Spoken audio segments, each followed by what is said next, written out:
Ramadhanu zamanul barakati, Ramadhanu zamanul hasanati, Ramadhanu zamanul barakati, Ramadhanu zamanul hasanati.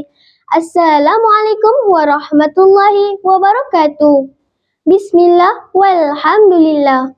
Apa kabar semua? Sihat? Alhamdulillah. Puasa membentuk akhlak terpuji. Hadirin, tahu tak apa itu maksud puasa? Puasa artinya menahan diri daripada makan dan minum serta segala perbuatan yang boleh membatalkan puasa, mulai dari terbit fajar sehingga terbenam matahari. Umat Islam juga dikehendaki menahan diri daripada menipu, mengeluarkan kata-kata buruk atau sia-sia serta bertengkar atau bergaduh. Hal ini kerana puasa merupakan medan latihan untuk memupuk kesabaran, kejujuran serta bertolak ansur dalam diri. Secara tidak langsung, amalan puasa akan menyuburkan sikap murni dalam diri kita. Allah berfirman dalam surah Al-Baqarah ayat 183. A'udzu billahi minasyaitonir rajim. Ya ayyuhalladzina amanu kutiba alaikumusiyam kama kutiba alal ladzina min qablikum la'allakum tattaqun. Wahai orang-orang yang beriman, kamu diwajibkan berpuasa sebagaimana diwajibkan atas orang-orang yang terdahulu daripada kamu supaya kamu bertakwa.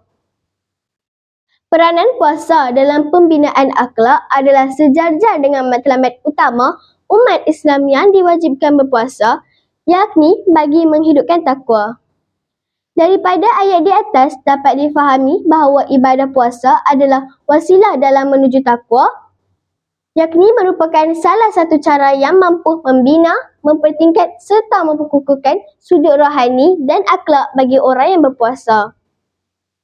Puasa bukan sahaja membantu dalam pembinaan akhlak dan peribadi umat, bahkan ia juga merupakan perisai atau benteng bagi mencegah manusia daripada melakukan perbuatan yang berdosa.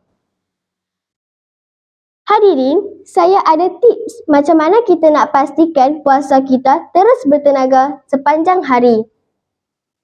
Dua perkara kita perlu ingat, perkara yang perlu dielak dan perkara yang perlu dibuat.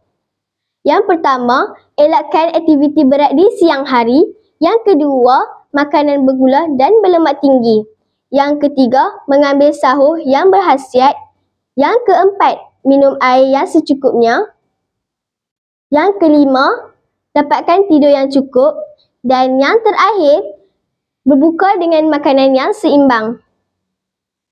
Sabda Rasulullah SAW yang bermaksud, puasa itu ibarat perisai. Semasa berpuasa, dengarlah kamu mengucapkan kata-kata kotor yang tidak enak didengar dan jangan pula sibuk bertengkar. Jika ada di antara kamu yang memaki atau mengajak berkelahi, maka hendaklah kamu katakan kepadanya, sesungguhnya aku sedang berpuasa. Hadis riwayat Bukhari dan Muslim. Ini kerana puasa merupakan medan terbaik untuk pengembangan diri bagi individu yang melaksanakannya ke arah membentuk dan juga ketakwaan kepada Allah SWT. Seterusnya, melahirkan rasa sentiasa berada dalam pengawasan Allah dan juga terhindar daripada melakukan perbuatan yang bertentangan dengan syariat. Ibnu Al-Qayyim pernah mengatakan bahawa puasa memiliki pengaruh yang sangat kuat dalam menjaga anggota tubuh yang bersifat lahiriah dan juga kekuatan batin serta melindunginya daripada faktor-faktor yang merosakkan. Beli kurma 1 peti. Kurma dibeli oleh Mak Rosa. Bersihkan hati dari dengki. Sucikan raga dari dosa. Wabillahi taufiq wa hidayah. Wassalamualaikum warahmatullahi wabarakatuh.